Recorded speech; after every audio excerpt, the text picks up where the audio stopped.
Patrick is a 78-year-old male and has smoked for 40 years.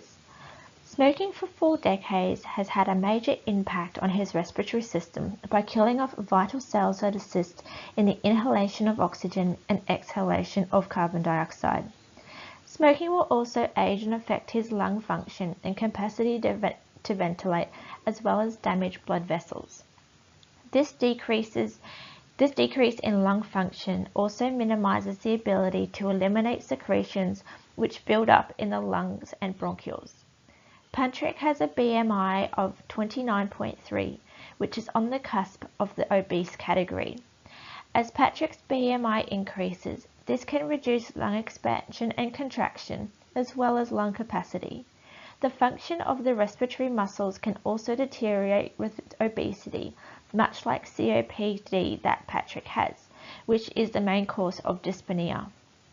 Patrick's heart has damage due to consistently high blood pressure, which has presumably also contributed to his shortness of breath. Due to the myocardial infarction to the left side of his heart, this has caused Patrick's heart to weaken and cause permanent loss of function to the heart's left side.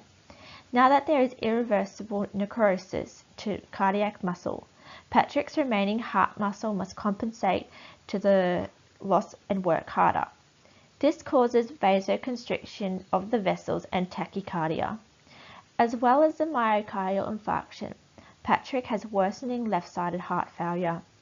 With his right atrium now doing most of the work, it increases the blood pressure to pump the blood through the body and results in higher heart rates.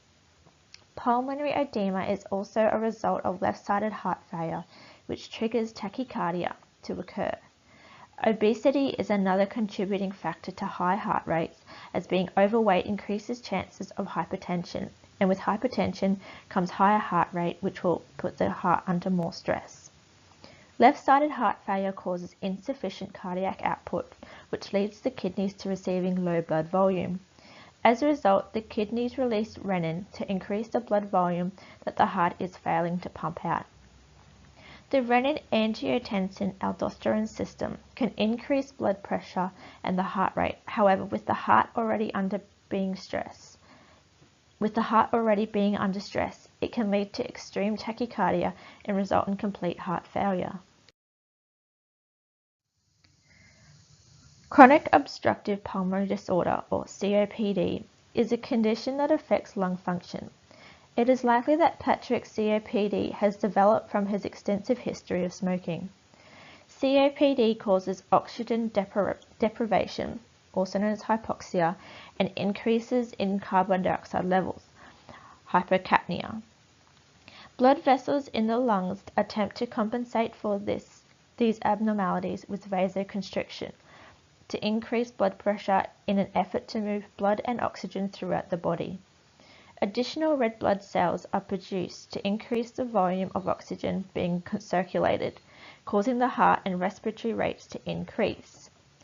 Increased blood pressure of the pulmonary circuit over a period of time leads to weakening of the heart.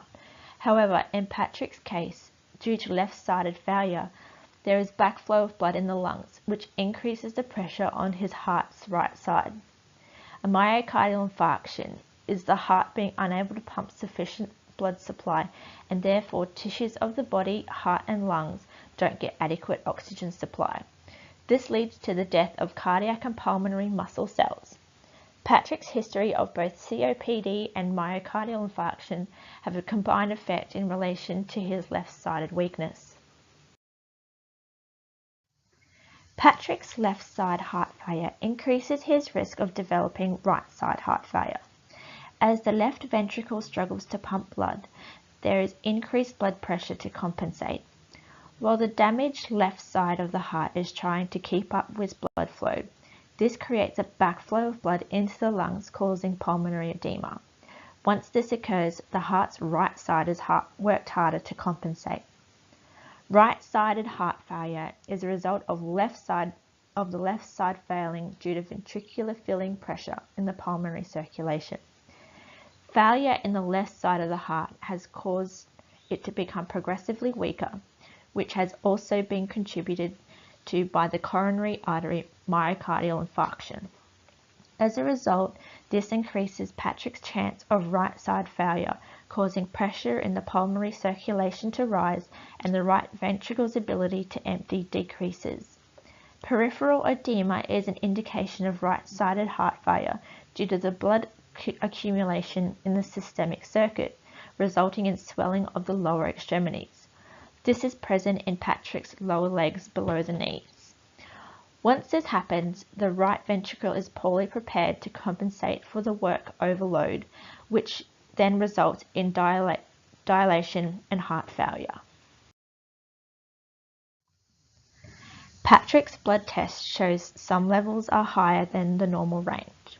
The test confirms his hemoglobin levels are low at 111 grams per litre, indicating a possible sign of anemia. This is a contributing factor to tiredness. These low levels also suggest anemia hypoxia, which is a decrease in oxygen to the tissues due to lack of hemoglobin in the blood circulation. Anemia hypoxia can increase Patrick's respiratory rate and cause lethargy, both symptoms that Patrick is presenting with. His blood test also reveals high glucose levels. Patrick's fasting blood sugar level sits at 8.0 millimole per litre. That suggests diabetes mellitus as a prognosis. Normal glucose levels should be below 5.6 millimole per litre, with pre-diabetes as a concern, and the results are higher than 6.9 millimole per litre. High blood glucose levels may result in a patient having low energy and fatigue, experience rapid deep breathing and fluid retention, also known as edema. An arterial blood gas analysis would be an additional test that could indicate any abnormalities with Patrick's lung function and acid-base balance. Testing his lung function is necessary to determine the amount of oxygen present in his blood. These tests are ordered when a patient is worsening of a respiratory problem, like Patrick, who is suffering from dyspnea and coughs regularly. Testing for acid-base imbalances is effective in identifying problems such as heart failure, diabetes, and severe infections, all of which Patrick could be suffering from or may already have. It would be expected that Patrick's partial oxygen levels would be quite low, given that he has COPD and suffers from dyspnea. Additionally, because of the COPD, Patrick's partial carbon dioxide levels would be higher than normal. His pH levels could be abnormal and may differ between tests. The presence of left-sided heart failure would indicate a high pH reading, whereas a lower reading is expected in a patient with COPD.